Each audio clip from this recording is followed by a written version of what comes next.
SMS ಪೋರ್ಟಲ್ನಲ್ಲಿ ABCD ಐಡಿಯನ್ನು ಮತ್ತೆ ಅಪ್ಡೇಟ್ ಮಾಡೋದು ಕಂಪಲ್ಸರಿ ಅಂತೇಳಿ ಬರ್ತಾ ಇದೆ. ABCD ಏನಾದ್ರು ಅಪ್ಡೇಟ್ ಮಾಡಿಲ್ಲ ಅಂತಂದರೆ USMS ಓಪನ್ ಆಗಲ್ಲ. ಅದಕ್ಕಾಗಿ ನಾವು ಇವತ್ತು ABCD ಯಾವ ಥರ USMSನಲ್ಲಿ ಹಾಕ್ಬೇಕನ್ನೋದನ್ನು ಸ್ಟೆಪ್ ಬೈ ಸ್ಟೆಪ್ನ ತಿಳ್ಕೊಂಬರೋಣ. ಅದಕ್ಕೆ ನೀವು ಮೊದಲನೇದಾಗಿ ಗೂಗಲ್ಗೆ ಹೋಗ್ಬಿಟ್ಟು USMSನ ಟೈಪ್ ಮಾಡಿಬಿಟ್ಟು USMS ವೆಬ್ಸೈಟ್ಗೆ ವಿಸಿಟ್ ಮಾಡಿ ನಿಮ್ಮ ID ಮತ್ತು ಪಾಸ್ವರ್ಡ್ನ ಹಾಕ್ಬಿಟ್ಟು ಲಾಗಿನ್ ಮಾಡ್ಕೋಬೇಕಾಗುತ್ತೆ. ಲಾಗಿನ್ ಮಾಡಿದ ತಕ್ಷಣ ಈ ಥರ ID ಹಾಕ್ಬೇಕಂತ ಕಂಪಲ್ಸರಿ ತೋರಿಸುತ್ತಲ್ವ, ಅಲ್ಲಿ ಫೆಚ್ ಆ್ಯಪರ್ ID ಅಂತ ಇದೆಯಲ್ಲ, ಅದನ್ನ ಕ್ಲಿಕ್ ಮಾಡಿಕೊಂಡು ಅಲ್ಲಿ ಆ್ಯಪರ್ ಐಡಿನ ಹಾಕ್ಬೇಕು. ಆ್ಯಪರ್ ID ಎಲ್ಲಿ ಸಿಂಕ್ತು ಅಂದರೆ ನಿಮ್ಮ ಡಿಜಿಲಾಕರ್ ಆ್ಯಪ್ನ ಓಪನ್ ಮಾಡಿಕೊಂಡು ನಿಮ್ಮ ಅದರಲ್ಲಿ ಲಾಗಿನ್ ಮಾಡಿಕೊಂಡು ಇಸ್ಯೂಡ್ ಅಂತ ಕಾಣಿಸುತ್ತಲ್ಲ, ಅಲ್ಲಿ ಹೋಗ್ಬಿಟ್ಟು ಆ್ಯಪರ್ ID ಅಂತ ಮೇಲೆ ಇರುತ್ತೆ, ಅದನ್ನು ಕ್ಲಿಕ್ ಮಾಡ್ಕೋಬೇಕು. ಇಲ್ಲಿ ಈ ನಂಬರ್ನ ನೀವು ಅಲ್ಲಿ ಫಿಲ್ ಮಾಡ್ಕೋಬೇಕಾಗುತ್ತೆ.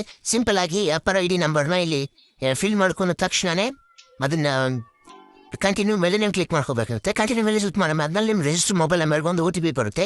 ಆ OTPನ ಎಂಟರ್ ಮಾಡ್ಕೋಬೇಕು. OTP ಎಂಟರ್ ಮಾಡ್ಕೊಂಡ ತಕ್ಷಣವೇ ಇನ್ನೊಂದು ಪೇಜ್ ಓಪನ್ ಆಗುತ್ತೆ. ಇಲ್ಲಿ ಮೇನ್ ಇರೋದು ನೋಡ್ರಿ, ಇಲ್ಲಿ ನಿಮ್ಮ ಪ್ಯಾನ್ ವೆರಿಫಿಕೇಶನ್ ರೆಕಾರ್ಡ್ ಅಂತಿಲ್ಲ, ಅದನ್ನ ಕ್ಲಿಕ್ ಮಾಡ್ಕೋಬೇಕು. ಡ್ರೈವಿಂಗ್ ಲೈಸೆನ್ಸ್ ಇದ್ದರೆ ಡ್ರೈವಿಂಗ್ ಲೈಸೆನ್ಸ್ನ ಕ್ಲಿಕ್ ಮಾಡ್ಕೊಂಡು ತೆಳಗಡೆ ಅಲೋ ಕಾಣಿಸ್ತಿದೆ ಅಲ್ಲ, ಅಲೋನ ಕ್ಲಿಕ್ ಮಾಡ್ಕೋಬೇಕಾಗುತ್ತೆ. ಅದಾದ ನಂತರ ಸ್ವಲ್ಪ ಹೊತ್ತು ವೇಟ್ ಮಾಡಿಬಿಟ್ಟು ಅದು ನಿಮ್ಮ USMS ಆಟೋ ಫಿಲ್ ಮಾಡ್ಕೊಳ್ಳುತ್ತೆ. ಅಲ್ಲಿಗೆ ನಿಮ್ಮದು ಸಕ್ಸಸ್ಫುಲ್ ಆಗುತ್ತೆ. ಇಷ್ಟು ನನ್ನ ಫ್ರೆಂಡ್ಸ್, ಈ ಮಾಹಿತಿ ನಿಮ್ಮ ಫ್ರೆಂಡ್ಸ್ ಕೂಡ ಶೇರ್ ಮಾಡಿ, ನಮ್ಮ ಒಂದು ಚಾನಲ್ಗೆ ಫಾಲೋ ಮಾಡಿ, ಸಪೋರ್ಟ್ ಮಾಡಿ.